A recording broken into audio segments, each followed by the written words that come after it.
मेरे बच्चों, कैसे हैं आप सभी। उम्मीद करती हूँ आप सभी बहुत अच्छे होंगे।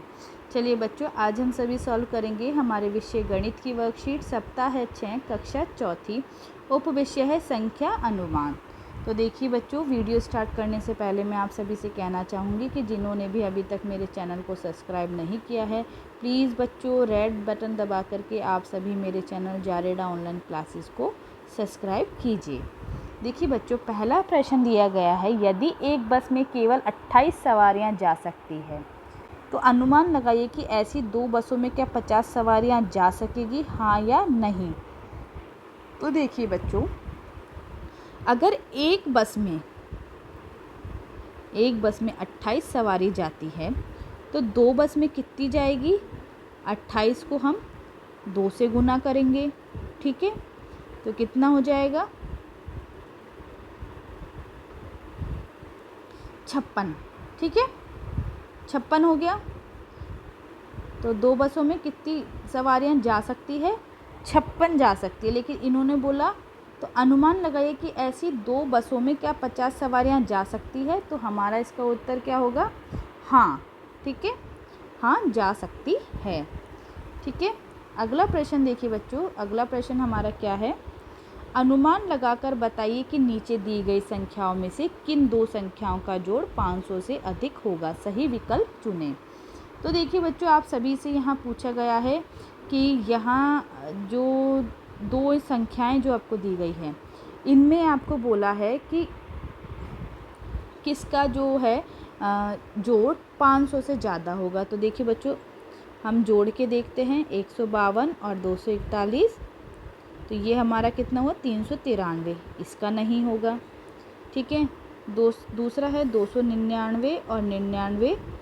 तो ये देखते हैं हम, हासिल एक, तो ये 398, ये भी नहीं होगा। अगला है 321 और 192। तो देखिए 513, इसका योग 500 से ज़्यादा है। अगला है हमारा 400 और 91। तो ये हमारा हो गया 492, इसका भी योग नहीं होगा। तो कौन सी संख्या है, संख्या तीसरी, जिसका योग 500 से ज़्यादा होगा, ठीक है। अगला देखिए, एक पैकेट में 18 टॉफ़ियाँ हैं। सोनम के पास टॉफ़ियों के ऐसे 2 पैकेट हैं। तो देखिए बच्चों, एक पैकेट में कितनी 18 टॉफ़ियाँ हैं, सोनम के पास ऐसे 2 पैकेट हैं, तो 2 में कितनी होगी 36 टॉफ़ियाँ।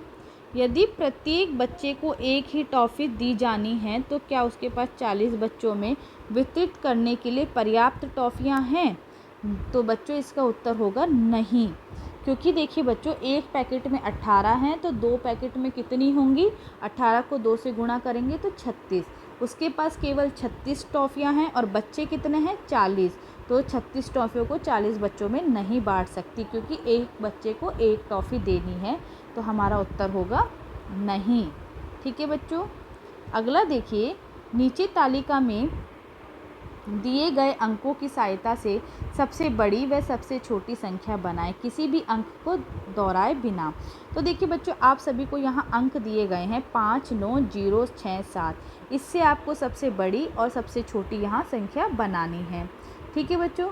तो चलिए यहाँ हम बनाते हैं सबसे बड़ी और सबसे छोटी संख्या। तो देखिए बच्चों, 9, 7, 6, 5 और 0। इसी से हमने बनाई अगली 8, 7, 3, 2, ठीक है बच्चों। इसी से देखिए सबसे बड़ी संख्याएं हम पहले बना लेते हैं। अगली है 7, 5, 3, 2 और 1। अब सबसे छोटी बनाएंगे हम 5, 0, 6, 7, 9। इससे बनाएंगे हम 2, 3, 7, 8। इससे बनाएंगे 1, 0 और 9। इससे बनाएंगे 1, 2, 3, 5 और 7, ठीक है बच्चों। अब देखिए अगला प्रश्न है, हमसे पूछा क्या है, 5वां लिखिए 5 अंकों की सबसे छोटी और सबसे बड़ी संख्या। बच्चों 5 अंकों की सबसे छोटी और सबसे बड़ी संख्या हमें बतानी है। तो यहाँ बताइए, 5 अंकों की सबसे बड़ी होगी 10,000 और सबसे छोटी 10,000 और सबसे बड़ी होगी हमारी 99,999। ठीक है। 3 अंकों की सबसे छोटी और सबसे बड़ी संख्या, 3 अंकों की सबसे छोटी होगी 100 और 3 अंकों की सबसे बड़ी होगी 999। इसी तरह 4 अंकों की सबसे छोटी होगी 1000 और 4 अंकों की सबसे छोटी संख्या होगी 9,999। ठीक है बच्चों। अगला देखिए प्रश्न नंबर 6, नीचे दी गई संख्याओं की निकटतम ढाई अनुमानित करते हुए सही विकल्प चुनिए। तो देखिए बच्चों, आपसे बोला गया है कि नीचे जो संख्याएं दी गई है, ठीक है, इनके निकटतम ढाई अनुमानित करते हुए सही विकल्प चुनिए। अब देखिए बच्चों, हमें पता है इकाई, ढाई और सैकड़ा। ठीक है। हमसे क्या पूछा गया है? ढाई हमसे पूछा गया है। ठीक है। ढाई अनुमानित करते हुए सही विकल्प लगाना है। तो 22 का क्या होगा? 20, इसका होगा हमारा 90 और 99 का होगा हमारा 100। ठीक है। अब अगला देखिए, नीचे दिए गए संख्या पैटर्न को पूरा करें। 100, 200, 300, तो बच्चों इसमें हम 100 कदम आगे चल रहे हैं, तो इधर आएगा 400 और 500। आगे अगर और हमारे पास पूछा होता तो हम इसे आगे बढ़ाते। इसी तरह 5, 50, 100, 150, तो ये हम 50-50 कदम आगे बढ़ रहे हैं, तो यहाँ आएगा हमारा 200 और 250। अगला देखिए बच्चों, प्रश्न नंबर 8, तालिका में विभिन्न कक्षाओं से पिकनिक पर जाने वाले बच्चों की संख्या दी गई है। तो देखिए बच्चों, पिकनिक पे जा रहे हैं कुछ बच्चे, तो कक्षा और छात्रों की संख्या हमें दी गई है। देखिए कक्षा पहली में 35, द्वितीय में 33, तृतीय में 38 और चतुर्थ में 30 और पंचम में 37 बच्चे जा रहे हैं। अनुमान से बताइए कि पिकनिक के लिए कितनी बसों की आवश्यकता होगी यदि एक बस में केवल 35 बच्चे जा सकते हैं। तो अब देखिए बच्चों, हम सबसे पहले तो इसको जोड़ेंगे, तो कितना योग आएगा ये? 5 और 3 8, 8 और 8 16, 16 और 7 23। ठीक है, आया 23 आया, सही है। ये 3 3 6 3 9 3 12 3 15 और 2 17, 173 कुल बच्चे हैं हमारे पास। अगर एक बस में 35 बच्चे बैठते हैं तो 2 बस में कितने आएंगे? 70। 3 बस में कितने आएंगे? 105। 4 बस में कितने आएंगे बच्चों? 140। और 5 बस में कितने आएंगे? 175। ठीक है, सही आया। इतने ही बच्चे आएंगे ना, तो हमें कितनी बसें चाहिए? 5 बसें। तो यहाँ पे हमारे पास उत्तर आएगा 5 बस। ठीक है, आया सभी को समझ में अच्छे से किस तरह से हमने इसको निकाला? देखिए बच्चों, कुल हमने योग ले लिया, 173 बच्चे आए। हमने देखा एक बस में 35 बच्चे बैठते हैं, तो इसके लिए हमें 5 बसें चाहिए जिसमें 173 बच्चे बैठ सकें। ठीक है। अगला देखिए, खाली स्थान भरें। अब देखिए 4256 में क्या जोड़ेंगे कि 4256 आए, तो हम इसमें जोड़ेंगे शून्य।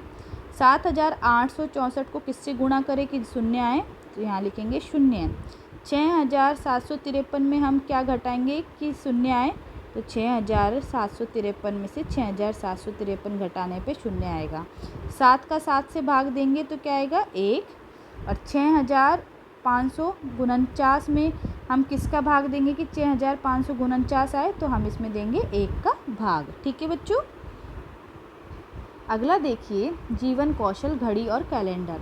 यदि आपका बड़ा भाई 28 अक्टूबर को 16 बजे मतलब रेलवे स्टेशन पे अपने दोस्त को लेने जाता है, 16 बजे मतलब 4 बजे, तो वह वहाँ जाएगा। तो कब जाएगा बच्चों?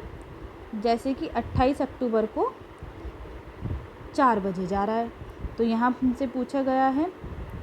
देखिए बच्चों, हमारा जो रेलवे का टाइम होता है रात 1 बजे से स्टार्ट होता है। 1, 2, 3 दोपहर के 12 बजे के बाद का टाइम जो होता है वो कैसे स्टार्ट होता है? 12, 13, 14, 15 इस तरह से रात के 12 बजे तक 24। ठीक है। अब देखिए सेम डे तो वो 28 अक्टूबर 4 PM पे जाएगा। बताएं 11:49 PM के बाद क्या समय होगा? तो 11:49 के बाद क्या समय होगा? मध्य रात्रि या फिर कौन सा होगा? तो हम यहाँ लिखेंगे दोनों 1 और 2 विकल्प सही है। गणतंत्र दिवस के 10 दिनों के बाद सीमा का जन्मदिन आता है। उसके जन्मदिन की तारीख क्या है? उसके जन्मदिन के दिन का पता लगाने के लिए फरवरी 2021 का कैलेंडर बनाएं। जनवरी 2021 का कैलेंडर नीचे दिया गया है।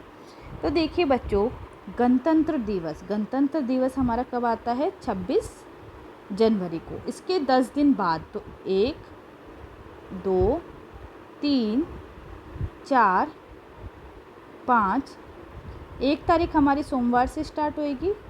ठीक है। तो उसका जन्मदिन कितनी तारीख को आएगा? तो उसका जन्मदिन आता है 5 फरवरी को। ठीक है बच्चों, आया सभी को समझ में किस तरह से? तो देखिए मैंने आपको यहाँ पे बता दिया है। तो यहाँ पे उसके जन्मदिन की तारीख हमने देखी 5 फरवरी। अगला देखिए, निम्नलिखित में सत्य कथन के लिए सही व असत्य कथन के लिए गलत अंकित करें। एक लीप वर्ष में फरवरी में 29 दिन होते हैं। लीप वर्ष में 29 दिन होते हैं फरवरी में। मई के महीने में 30 दिन होते हैं। तो बच्चों आपको पता है मई के महीने में कितने दिन होते हैं? तो देखिए बच्चों, मई के महीने में 31 दिन होते हैं। ठीक है, ये हमारा गलत है। ठीक है। वर्ष 2024 एक लीप वर्ष होगा। तो बच्चों वर्ष 2024 एक लीप वर्ष होगा। सही है। अगस्त वर्ष का 7वां महीना है। गलत। 7वां महीना हमारा कौन सा आता है? जुलाई। लीप वर्ष बच्चों हर 4 साल में एक बार आता है। ठीक है। और लीप वर्ष किसे कहते हैं? जिसमें फरवरी में 29 दिन होते हैं। उन महीनों के नाम लिखें जिनमें 31 दिन होते हैं। तो बच्चों किन किन में 31 दिन होते हैं आप सभी को पता होगा। तो यहाँ आप सभी को बताना है कि किस किस में हमारे 31 दिन होंगे। जनवरी, मार्च, मई, जुलाई, अगस्त,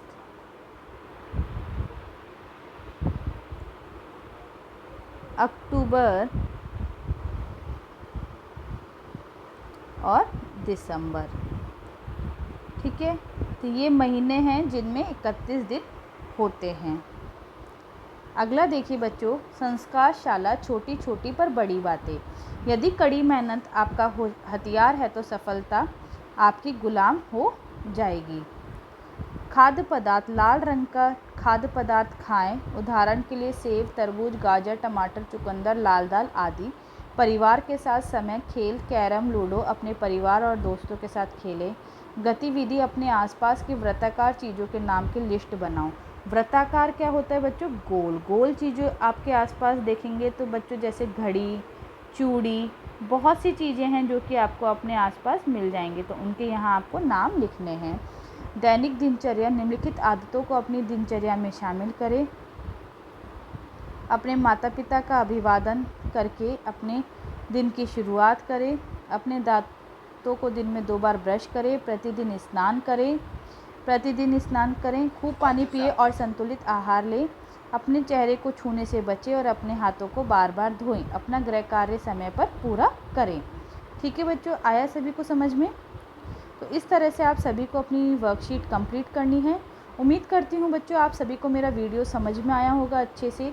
बच्चों अगर आप सभी को मेरा वीडियो अच्छा लगा है तो प्लीज़ इसे लाइक करें, आप सभी शेयर करें साथ ही साथ सभी को, और कमेंट बॉक्स में कमेंट ज़रूर करके बताएं कि आप सभी को मेरा वीडियो कैसा लगा। आप सभी का वीडियो देखने के लिए बहुत बहुत धन्यवाद।